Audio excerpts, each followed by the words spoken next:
Yang pertama tadi saya mau menanyakan mengenai fisik atau metafisik atau psikis. Mengenai ria Ustadz. Saya sudah 12 tahun bergerak di bidang travel umroh haji. Hanya sebatas saya mengawal.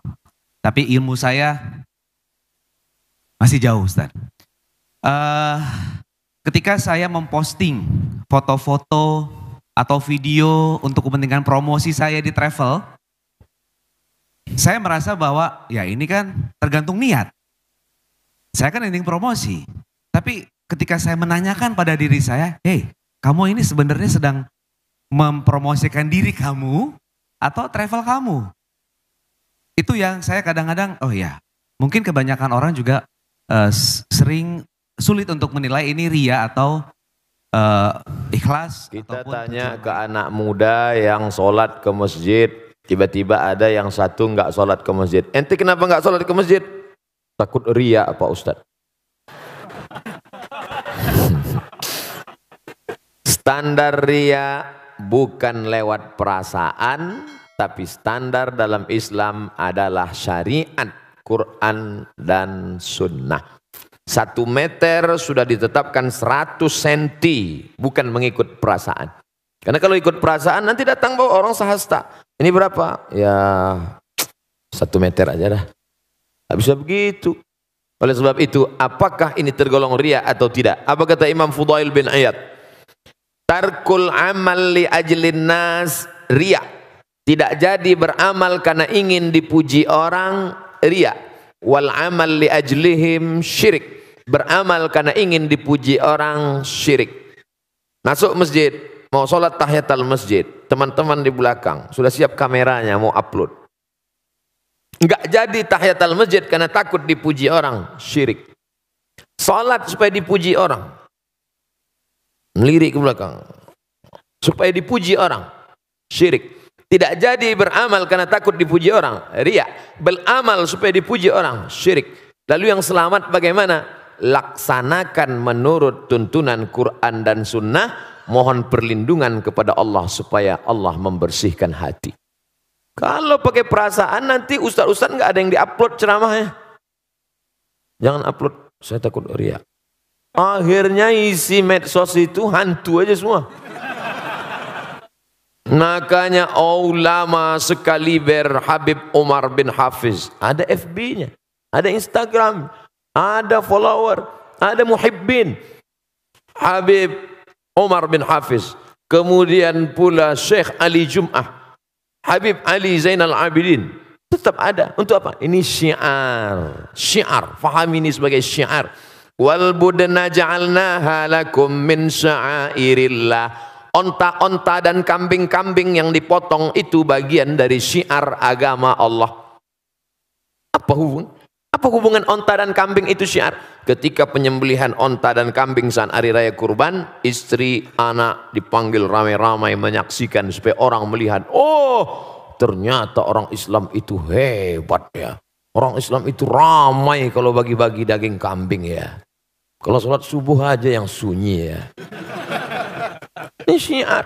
Begitu juga dengan postingan Mas Syahrul Gunawan, maka postingan itu tidak mempertunjukkan terlalu lebay, misalnya sampai semua sampai berdoa pun. Dulu orang berdoa menghadap Ka'bah, sekarang berdoa membelakangi Ka'bah. Nah, itu terlalu berlebihan. Tapi sekedar bercerita bahwa ini pergi umrah, ini syiar. Kloter pertama keberangkatan umrah setelah haji akan dilaksanakan tanggal sekian. Syiar menunjukkan ekonomi Indonesia baik, menunjukkan bahwa jamaah umrah ramai. Nah, ini. Jadi ada standar kelayakan, kepantasan. Maka dalil dalam Islam itu sampai 10. Quran, hadis, ijma', qiyas, syar'u man qablana, saddu zara'i, qaulu sahabi, istihsan, istishab, urf. Standar kepantasan, kelayakan. Ini pantas enggak? Ini layak enggak? Ketika layak, pantas, maka tidak masuk dalam kategori riya. Bahwa dia senantiasa berbisik-bisik dalam hati, memang kerja setan. Itu memang sudah SOS, standar operasional setan. La'atiyannahum min baini aidihim, aku akan datang dari depan, wa min khalfihim dari belakang, wa an aimanihim dari kanan, wa an syama'ilihim dari kiri. Setan memang sudah datang. Lalu cara kita membalasnya, kita laksanakan niat baik, istighfar. Astaghfirullahaladzim, astaghfirullah. Halau dia hilangkan itu semua. Mudah-mudahan kita diselamatkan semua dari riya dalam rangka menegakkan agama Allah. Amin. Ya Rabbal Alamin. Mohon maaf, Ari, satu lagi Ri, penting Ri.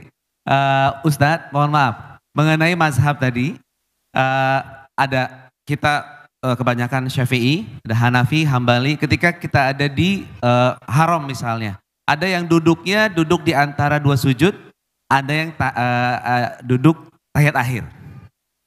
Kita berpegang teguh bahwa rakaat terakhir itu tahiyat akhir dengan posisi duduk yang agak miring. Tapi banyak juga orang Indonesia yang mengikuti duduk di antara dua sujud. Ada jamaah yang nanya sama saya nggak bisa jawab Ustadz. Nah itu baiknya bagaimana? Apakah kita harus konsisten dengan mazhab kita dengan tata cara seperti itu atau kita bisa mengikuti, fleksibel? Terima kasih Ustadz. Makasih Ri. Thank you. Udah kejawab kan? Alhamdulillah ya, terima kasih.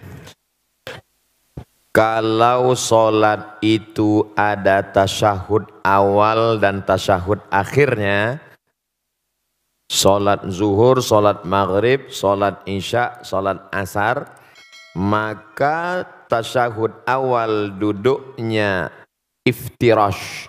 Iftirash artinya tikar, alas, menjadikan telapak kaki kiri sebagai alas. Iftirash, tegak. Pada tasyahud akhir duduknya tawarruk. Tawarruk diambil dari kata warik. Warik, maaf. Warik artinya pantat, menempel ke lantai. Itu maka agak miring. Mazhab Hambali begitu. Tapi pada sholat yang tidak ada tasyahud awalnya, sholat Jumat, sholat Qobliyah, sholat Ba'diyah, tahiyatul masjid, yang tak ada tasyahud awalnya, maka duduk tasyahud akhir itu duduknya tetap iftirash seperti duduk tasyahud awal. Makanya kita lihat di Saudi Arabia, ada mazhab Maliki, ada mazhab Hambali. Mereka tasyahud akhir tapi duduknya seperti duduk kita tasyahud awal. Sedangkan mazhab Syafi'i, sholat apapun namanya, setiap tasyahud akhir, maka duduknya mesti tawarruk, menempel ke bawah. Nah, jelas ini mazhab Hambali, ini mazhab Syafi'i. Sekarang ada orang Indonesia pergi umrah, duduk tahiyatul masjid atau qobliyah atau ba'diyah, tapi duduk tasyahud akhirnya duduk iftirash. Maka secara fikih, etika fikih keliru. Karena dalam fikih itu mesti sepaket. Kalau mazhab Syafi'i dari awal, mesti Syafi'i juga di ujung. Contoh, kalau dia dari awal itu niatnya di dalam takbiratul ihram, maka sampai salamnya mesti mazhab Syafi'i. Kalau dia campur di dalam itu tidak benar menurut fikih. Tapi sahkah sholatnya? Sholatnya sah. Sama juga seperti orang waktu bismillahnya jahar, sholat subuh, tapi nggak pakai kunut. Itu dia sudah campur dua mazhab. Bismillahirrahmanirrahim. Alhamdulillahirabbil alamin. Itu mazhab Syafi'i.